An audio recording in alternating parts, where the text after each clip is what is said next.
Welcome back to our channel DMT logics. చాలా జాగ్రత్తగా అండి. మీరు 2 యూనిట్లు కంప్లీట్ చేసాక 3 యూనిట్కి వచ్చారనుకుంటున్నాను. సో ఇంకెవరైనా కంప్లీట్ చేయకపోతే ఆ 2 కంప్లీట్ చేసి యూనిట్కి రండి. So different types of assets. First question ఏంటి? డిఫరెంట్ టైప్స్ ఆఫ్ అసెట్స్ మాట్లాడుకుందాం. నీ దగ్గర ఒక బిజినెస్ పర్సన్ అయినా, నువ్వు ఒక బిజినెస్ అయినా, నువ్వు ఒకడైనా నీ ఇక్కడ ఉన్న ప్రాపర్టీని ఎసెట్ అని అంటారు. అది క్యాష్ అవ్వచ్చు, స్టాక్ అవ్వచ్చు, ఫర్నిచర్ అవ్వచ్చు, మీ ఇంటి మొక్కలు అవ్వచ్చు, బిల్డింగ్ అవ్వచ్చు, అన్నిటిని కూడా అసెట్స్ అని అంటారు. ఇందులో 4 రకాలుగా విభజించాడు. ఒకటి ఫిక్స్డ్ అసెట్ అన్నాడు, 2 ఫ్లోటింగ్ అసెట్ అన్నాడు, 3 వేస్టింగ్ అసెట్ అన్నాడు, 4 ఫిసిటియస్ అసెట్ అన్నాడు. ఒకటి ఫిక్స్డ్ అసెట్స్ చూద్దాం. అంటే అవి మరలా నువ్వు రీసేల్ చేయడం పనికిరావు. అవి ఓన్లీ బిజినెస్ ద్వారా అవుతాయి. Trader earns profit with the help of fixed assets. ఈ ఫిక్స్డ్ అసెట్స్ ఉపయోగించుకొని ట్రేడర్ అనేవాడు ప్రాఫిట్ ని ఎర్న్ చేస్తాడు. ఓకే, సో ఈ ఫిక్స్డ్ అసెట్స్ ని క్యాపిటల్ అసెట్స్ అని కూడా పిలుస్తారు, లేదా లాంగ్ లివ్డ్ అసెట్ అని కూడా పిలుస్తారు. ఎగ్జాంపుల్ ల్యాండ్ కానీ, బిల్డింగ్ కానీ, నువ్వు ఏదైనా మెషిన్ కొన్నా, నువ్వు ఫర్నిచర్ కొన్నా, వీటన్నిటిని కూడా ఫిక్స్డ్ అసెట్స్ అంటారు. సిన్స్ ఇవన్నీ కూడా మార్కెట్ వాల్యూస్ కి రీసేల్ చేయలేదు. ఓకేనా? సరే, నెక్స్ట్ చూద్దాం. ఫ్లోటింగ్ అసెట్స్ అంటే నీ దగ్గర క్యాష్ కానీ, స్టాక్ కానీ, ఏవైనా బిల్స్ నువ్వు రిసీవ్ చేసుకున్నవా, వీటన్నిటిని కూడా ఫ్లోటింగ్ అసెట్స్ అని అంటారు. ఇవి మరలా కూడా liquid assets, non liquid assets, ఈ విధంగా 2 రకాలుగా వర్గీకరించాడు. లిక్విడ్ అసెట్స్ అంటే which can be convert into cash without appreciable loss లేకుండా నువ్వు క్యాష్ లో కన్వర్ట్ చేసావు అనుకో, దాన్ని లిక్విడ్ అసెట్ అంటారు. అంటే బ్యాంక్ దగ్గర నువ్వు డబ్బులు తీసుకుంటావు, వాడు రూపాయి కూడా ఖర్చు చేయకుండా నీకు డబ్బులు ఇచ్చేస్తుంది, అది liquid asset. Non liquid asset అంటే నువ్వు క్యాష్ కన్వర్ట్ చేసేటప్పుడు వితౌట్ ఎనీ అప్రిషియబుల్ లాస్ ఉంటుంది, కానీ మరీ అంత లాస్ ఉంటుంది. స్టాకు, బిల్స్ రిసీవ్ చేసుకునేటప్పుడు ఇవిని ఇలా చెక్ చేశారు. నెక్స్ట్ 3వ రకం వేస్టింగ్ అసెట్స్. అంటే wasting assets are those which are depleted gradually or exhausted in the process of working, such as mine or a quarry. Since the depletion arises due to its exhaustion, it is difficult to know how much of it's wasted. Hence, they are valued of the original cost marketing provision for the depreciation.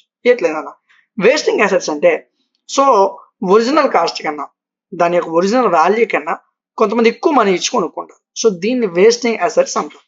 Next fictitious assets. ఇవన్నీ కూడా those assets which cannot release any value, such as advertising, preliminary expenses, goodwill, prepaid expenses, debit balance of profit, loss account, వీటన్నిటిని కూడా ఫిసిటియస్ assets అంటారు. వీటిని nominal are imaginary assets అని కూడా పిలుస్తారు. ఇవి ఎప్పుడు కూడా represent expenses not written off but place temporary on the asset side of balance sheet లో దీన్ని కూడా మనం మెన్షన్ చేస్తాం. ఓకే, నెక్స్ట్ చూద్దాం. కస్టమైజ్డ్ అకౌంటింగ్ సాఫ్ట్వేర్ యొక్క కాన్సెప్ట్ ఏంటి, దీనికి అడ్వాంటేజ్ ఏంటి? సో ఈ సాఫ్ట్వేర్ ఏం చేస్తుందంటే కొన్ని స్పెసిఫికేషన్ రిక్వైర్మెంట్ తీసుకుని ఈ సాఫ్ట్వేర్ డెవలప్ చేశారు అన్న in house using internal resources or by engaging third party software developers. So దీన్ని కొంతమంది థర్డ్ పార్టీ సాఫ్ట్వేర్ డెవలపర్స్ అనేవి డెవలప్ చేశారు. Okay, so software is a preferred choice for meeting organization specific needs in terms of functionality, facility. So దీని యొక్క process మనం చూసేద్దాం simple గా. ఈ డెవలప్మెంట్, ఈ కస్టమైజ్ అకౌంట్ ప్యాకేజ్ యొక్క డెవలప్మెంట్ అనేది డిఫైనింగ్ యూజర్ రిక్వైర్మెంట్స్, నీ రిక్వైర్మెంట్ బట్టి తయారు చేస్తారు. నీ స్పెసిఫికేషన్ ఏంటి, నీ సిస్టమ్ అనాలిసిస్ ఏంటి, నీ సాఫ్ట్వేర్ డెవలప్మెంట్ ఏంటి, నీ డిజైన్ ఏంటి, దీన్ని బట్టి దీన్ని తయారు చేశారు. దీని యొక్క బెనిఫిట్స్ చూసుకుంటే ఫంక్షన్ ఏరియాస్ అంటే ఏదైతే స్టాండర్డ్ ప్యాకేజ్ కవర్ చేయదో ఆ ఏరియాస్ ని ఇందులో డెవలప్ చేయొచ్చు, నువ్వు కంప్యూటరైజ్ చేయొచ్చు ఈజీగా. Input screens can be tailor made to match the input documents for ease of data entry. Data entry ఈజీగా మనం ఎంటర్ చేయడానికి కానీ, లేదా ఇన్పుట్ డివైసెస్ ఏవైతే బార్ కోడ్ స్కానర్స్ ఉంటాయి, డేటా క్యాప్చర్స్ ఉంటాయి, అవి ఇలాంటి అన్నింటిలో కూడా మనం ఇన్పుట్ చేయొచ్చు ఈజీగా. ఈ బెనిఫిట్ దీని యొక్క ఈ సాఫ్ట్వేర్ మనం వాడుకొని user defined reports and additional MIS reports can be generated as per firm's own requirement. So నీ యొక్క రిక్వైర్మెంట్ బట్టి అడిషనల్ ఎంఐఎస్ రిపోర్ట్స్ ని కానీ, యూజర్ డిఫైన్డ్ రిపోర్ట్స్ ని కానీ దీని ద్వారా తయారు చేయొచ్చు. సో ఇది మాక్సిమం ఎక్కువగా కంపెనీస్ యొక్క స్ట్రక్చర్ సూటబిలిటీని బట్టి దీన్ని డెవలప్ చేస్తారు అని చెప్పాడు. నెక్స్ట్ దీని యొక్క లిమిటేషన్స్. సో ఇది ఒక ఇన్కంప్లీట్ సిస్టమ్ అని చెప్పాడు దీన్ని. So inadequate testing may lead to software bugs. దీన్ని ఇన్అడిక్వేట్ టెస్ట్ చేస్తే కొన్ని సాఫ్ట్వేర్ బగ్స్ కానీ, లేదా కొన్ని రిపోర్ట్స్ మిస్ అవ్వడం ఇలాంటివి జరుగుతూ ఉంటాయి. Okay, next making frequent changes. దీంట్లో ఎక్కువగా నువ్వు ఫ్రీక్వెంట్ గా చేంజెస్ చేసావనుకో ఈ సిస్టమ్ అనేది రిజల్ట్స్ ఇవ్వడంలో కూడా తేడా కొట్టేస్తుంది. Lack of vendor support with regard to support services or sharing of source code can lead to modification problems or one delays. ఏం లేదు నా వెండర్ సపోర్ట్, ఈ సపోర్ట్ సర్వీస్ కి ల్యాక్ ఆఫ్ వెండర్ సపోర్ట్ లేనట్లయితే ఈ మోడిఫికేషన్ ప్రాబ్లమ్స్ అనేవి వస్తూ ఉంటాయి.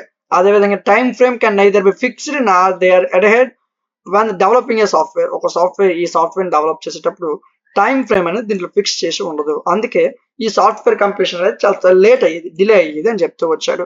దీని కన్సిడరేషన్స్ చూసుకుంటే వెరీ సింపుల్ అన్న. సాఫ్ట్వేర్ అనేది డెవలప్ అవుతున్నప్పుడు out side parties, vendor proposals ఇవన్నీ కూడా వారి యొక్క సూటబిలిటీస్, వాటి యొక్క కాస్ట్, వాటి యొక్క ప్రొఫైల్స్ ని ఇంక్లూడ్ చేసుకుని దీన్ని డెవలప్ చేయడం జరిగింది.